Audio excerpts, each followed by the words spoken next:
Hello बच्चों, तो आओ प्रश्न को देखते हैं। त्रिज्या 4.2 सेंटीमीटर वाले धातु के एक गोले को पिघलाकर त्रिज्या 6 सेंटीमीटर वाले एक बेलनाकार के रूप में ढाला जाता है। बेलन की ऊंचाई हमें ज्ञात करना है। बच्चों यहाँ पर पाई का मान हमें 22/7 लेना है। तो दिए गए प्रश्न की मुख्य अवधारणा की बात करें तो बच्चों यहाँ पर हम देखेंगे गोले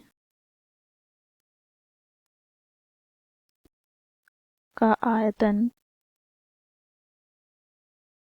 ज्ञात करने का सूत्र क्या होता है? तो 4/3 गुनी पाई आर क्यूब। इसी प्रकार बच्चों देखो, बेलन का आयतन ज्ञात करने का सूत्र क्या होता है? तो पाई आर स्क्वायर एच। जहाँ पर बच्चों आर क्या है? तो त्रिज्या, और एच क्या है? तो ऊंचाई। तो इस मुख्य अवधारणा की सहायता से हम दिए गए प्रश्न को हल करेंगे।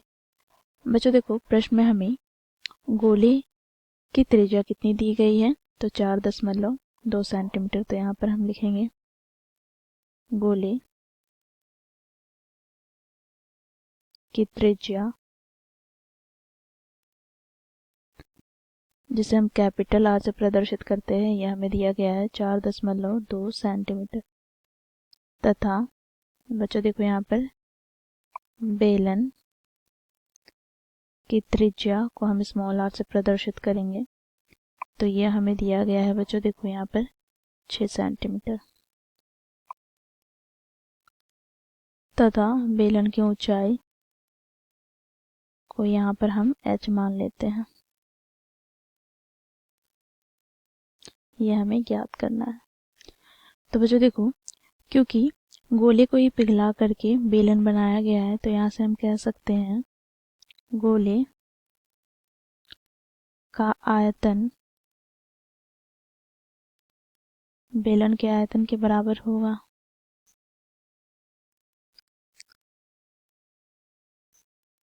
अब यहाँ पर बच्चों देखो, गोले का आयतन ज्ञात करने का सूत्र क्या होता है? तो मुख्य अवधारणा में हम लोगों ने देखा 4/3 गुनी पाई कैपिटल आर की घात 3 बराबर बेलन का आयतन ज्ञात करने का सूत्र क्या होता है? तो पाई स्मॉल आर का स्क्वायर गुना में क्या हो जाएगा? h। अब बच्चों देखो, दोनों और से पाई कट जाएगा। अब यहाँ पर हम मान रखेंगे, तो 4/3 गुनी बच्चों देखो, कैपिटल आर का मान क्या है?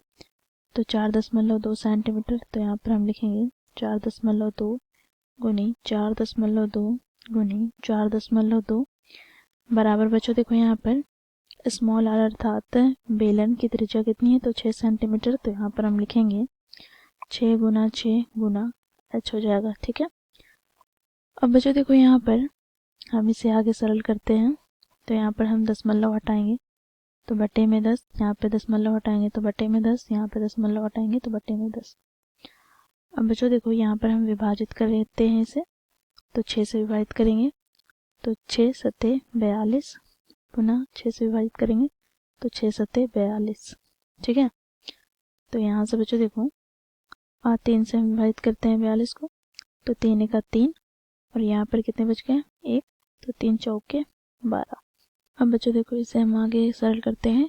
तो 14 चौके 56 गुना में 37 49 बटे में क्या आ जाएगा?